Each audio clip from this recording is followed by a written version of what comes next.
the eyes of the small minority of genuinely intelligent men, no treason to the higher cerebral centers could be more disgraceful. 8. The male beauty. This disdain of sentimental weakness, even in those higher reaches where it is mellowed by aesthetic sensibility, is well revealed by the fact that women are seldom bemused by mere beauty in men. Save on the stage, the handsome fellow has no appreciable advantage in amour over his more Gothic brother. In real life, indeed, he is viewed with the utmost suspicion by all women save the most stupid. In him, the vanity native to his sex is seen to mount to a degree that is positively intolerable. It not only irritates by its very nature, it also throws about him a sort of unnatural armor, and so makes him resistant to the ordinary approaches.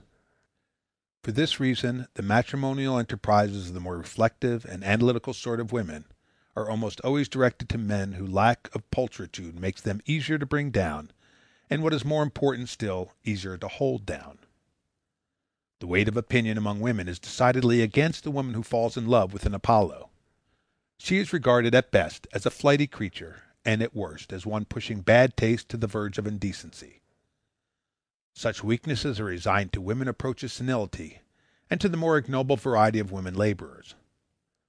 A shop girl, perhaps, may plausibly fall in love with a moving picture actor, and a half-idiotic old widow may succumb to a youth with shoulders like the Parthenon, but no woman of poise and self-respect, even supposing her to be transiently flustered by a lovely buck, would yield to that madness for an instant, or confess it to her dearest friend.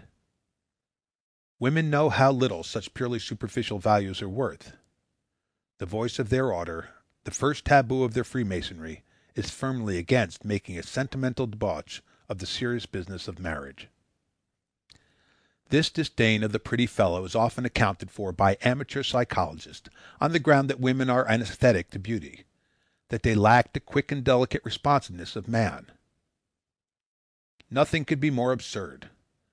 Women, in point of fact, commonly have a far keener aesthetic sense than men. Beauty is more important to them, they give more thought to it, they crave more of it in their immediate surroundings. The average man, at least in England and America, takes a sort of bovine pride in his anesthesia to the arts. He can think of them only as sources of tawdry and somewhat discreditable amusement. One seldom hears him showing half the enthusiasm for any beautiful thing that his wife displays in the presence of fine fabric, an effective color, or a graceful form, say in millinery. The truth is that women are resistant to so-called beauty in men for the simple and sufficient reason that such beauty is chiefly imaginary. A truly beautiful man, indeed, is as rare as a truly beautiful piece of jewelry. What men mistake for beauty in themselves is usually nothing save a certain hollow gaudiness, a revolting flashiness, the superficial splendor of a prancing animal. The most lovely moving picture actor, considered in the light of genuine aesthetic values, is no more than a piece of vulgarity. His like is to be found not in the Uffizi gallery or among the harmonies of Brahms, but among the plush sofas, rococo clocks, and hand-painted oil paintings of a third-rate auction room. All women, save the least intelligent, penetrate this imposture with sharp eyes. They know that the human body, except for a brief time in infancy, is not a beautiful thing, but a hideous thing. Their own bodies give them no delight. It is their constant effort to disguise and conceal them. They never expose them aesthetically, but only as an act of the grossest sexual provocation. If it were advertised that a troupe of men of easy virtue were to appear half-clothed upon a public stage, exposing their chests, thighs, arms, and calves, the only women who would go to the entertainment would be a few delayed adolescents, a psychopathic old maid or two, and a guard of indignant members of the Parish Ladies' Aid Society. 9. Men as aesthetes. Men show no such sagacious apprehension of the relatively feeble loveliness of the human frame. The most effective lure that a woman can hold out to a man is the lure of what he fatuously conceives to be her beauty. This so-called beauty, of course, is almost always a pure illusion. The female body, even at its best, is very defective in form. It has harsh curves and very clumsily distributed masses. Compared to it, the average milk jug or even cuspidor is a thing of intelligent and gratifying design. In brief, an object d'art. The fact was curiously and humorously displayed during the late war, when great numbers of women in all the belligerent countries began putting on uniforms. Instantly they appeared in public in their grotesque burlesques of the official garb of aviators, elevator boys, bus conductors, train guards, and so on. Their deplorable deficiency in design was unescapably revealed. A man, save he be fat, that is, of womanish contours, usually looks better in uniform than in a mufti. The tight lines set off his figures. But a woman is at once given away. She looked like a dumbbell run over by an express train. Below the neck, by the bow, and below the waist, astern, there are two masses that simply refuse to fit into a balanced composition. Viewed from the side, she presents an exaggerated S, bisected by an imperfect straight line, and so she inevitably suggests a drunken dollar mark. Her ordinary clothing cunningly conceals this fundamental imperfection. It swathes those impossible masses and draperies soothingly uncertain of outline. But putting her into uniform is like stripping her. Instantly all of her alleged beauty vanishes. Moreover, it is extremely rare to find a woman who shows even the modest sightliness that her sex is theoretically capable of. It is only the rare beauty who is even tolerable. The average woman, until art comes to her aid, is ungraceful, misshapen, badly calved, and crudely articulated, even for a woman. If she has a good torso, she is almost sure to be bow-legged. If she has good legs, she is almost sure to have bad teeth. If she has good teeth, she is almost sure to have scrawny hands or muddly eyes or hair like oakum or no chin.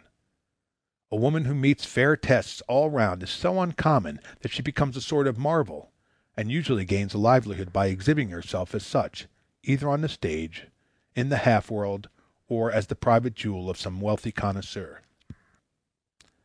But this lack of genuine beauty in women lays on them no practical disadvantage in the primary business of their sex, for its effects are more than overborne by the emotional suggestibility, the Herculean capacity for illusion, the almost total absence of a critical sense of men. Men do not demand genuine beauty, even in the most modest doses. They are quite content with the mere appearance of beauty. That is to say, they show no talent whatever for differentiating between the artificial and the real. A film of face powder skillfully applied is as satisfying to them as an epidermis of damask. The hair of a dead Chinaman, artfully dressed and dyed, gives them as much delight as the authentic tresses of Venus. A false hip intrigues them as effectively as the soundest one of living fascia. A pretty frock fetches them quite as surely and securely as lovely legs, shoulders, hands, or eyes. In brief, they estimate women and hence acquire their wives by reckoning up purely superficial aspects, which is just as intelligent as estimating an egg by purely superficial aspects. They never go behind the returns. It never occurs to them to analyze the impressions they receive. The result is that many a man, deceived by such paltry sophistications, never really sees his wife, that is, as God is supposed to see her, and as the embalmer will see her, until they have been married for years. All the tricks may be infantile and obvious, but in the face of so naive a spectator, the temptation to continue practicing them is irresistible. A trained nurse tells me that even when undergoing the extreme discomforts of parturition, the great majority of women continue to modify their complexion with pulverized talcs, and to give thought to the arrangement of their hair. Such transparent devices, to be sure, reduce the psychologist to a sour sort of mirth, and yet it must be plain that they suffice to entrap and make fools of men, even the most discreet. I know of no man, indeed, who is wholly resistant to female beauty, and I know of no man, even among those engaged professionally by aesthetic problems, who habitually and automatically distinguishes the genuine from the imitation. He may do it now and then, he may even preen himself upon his unusual discrimination, but given the right woman and the right stage setting, and he will be deceived almost as readily as a yokel fresh from the cabbage field. 10. The process of delusion. Such poor fools, rolling their eyes in appraisement of such meager female beauty as is on display in Christendom, bring to their judgments a capacity but slightly greater than that a cow would bring to the estimation of epistemologies. They are so unfitted for the business that they are even unable to agree upon its elements. Let one such man succumb to the plaster charms